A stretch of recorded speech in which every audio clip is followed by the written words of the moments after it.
actually 2 men squeezed into one.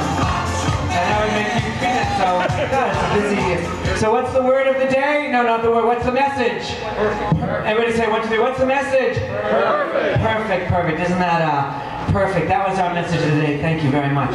So perfect. I have a chorus. We have the Gangsta Choir chorus. We call them the chorus now. And we started with 2, and then we had 5, and then we had 7, and someone got hit in the head with a baseball, and then someone else got a job in another state, and then we had 3, and then someone else joined a blah blah blah. And it's been such a journey of the chorus and me trying to figure out how to find perfection in it.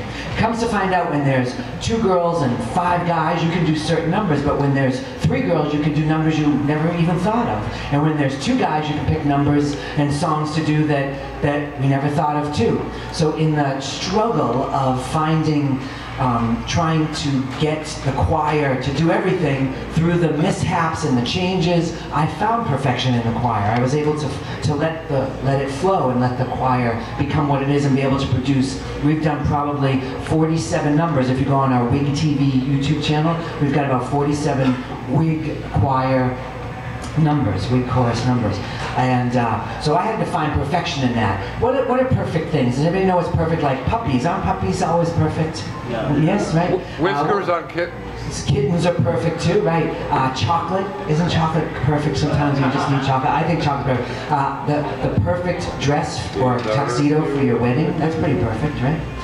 Or just the dress that you wear to bed at night if you're an eccentric gay person and you find it. So what else is perfect is Trinity was here 2 weeks ago. She's a friend of mine, and she performed, and we sold out. We had to turn people away. We couldn't put any more people in the room. She'll be back. So and next week we already have about 35 reservations for my birthday party. So please come early. So it's gonna be a really crazy night.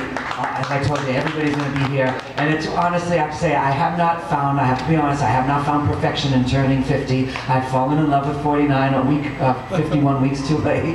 And but I'm finding perfection. I put my name in the paper, my face, and I said I'm 50. It was like a coming out party for me. So I am finding perfection in it. Before you know, I used to work in Montreal. Je parle français, je te dis pour plus longtemps. And I was there. That means I studied for a long time. And I was in Montreal, and I worked for a software company who now funds some of WIG and gives us software. And I had 27 employees, and every one of them made mistakes, and every one of them didn't want to make mistakes, so they would hide from their mistakes. So I'd come to work and there'd be 100 problems. So finally I said, I make a deal with all of you. You tell me your mistakes, you get 3 mistakes a day. And if you don't make any, you get 3 more the next day, so you can have 6. And if I make a mistake, you have 3 more, which is 9. And if the boss makes a mistake, you can have 12. So just tell me your mistakes, and I promise I'll never judge you, but we can fix them. And through imperfection, through their mistakes, we were able to fix them. And what happened after 2 months? Nobody ever made any mistakes anymore, because they were willing to ask when they had a problem instead of hiding it. Because nobody wants to be stupid or wrong or inconsistent. They just want to be perfect, and none of us are perfect. So I came to terms with that, and they did as well. Our computer crashed. I don't know, I told some of you, our WIG computer, which is basically everything, it died, and the hard drive died. So we almost canceled tonight's show because there's nothing I could do. But we didn't, and Will Porter-Latin, who's the most incredible computer person, we'll give him a hand, a round of applause. He's here, somewhere in the back, Will Porter-Latin. He saved WIG, he donated his time. Probably 12 hours of me was probably enough to kill him, but he made it through me, of 12 hours.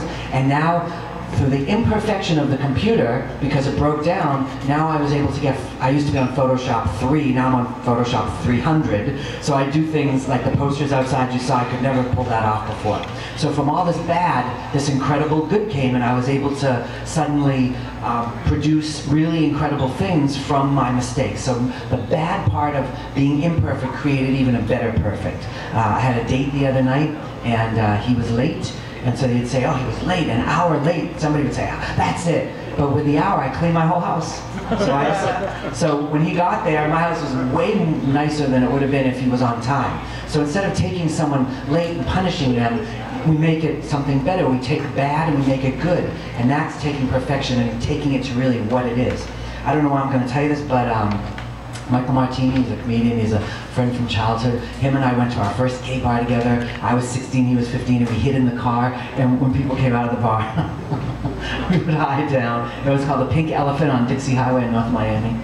So I think it later became, the owner ended up buying Sugars. Anybody heard of Sugars? Yeah. Right, it became Sugars after that, and then moved and moved. So some wrongs actually equal rights. In order to grow, we must destroy our idea of what is perfect. We must let it go and find perfection in imperfection. Taking risks, like WIG, like things we do in our lives, challenging things, that's where perfection is. So now I'm going to give you all a little taste of perfection. Would you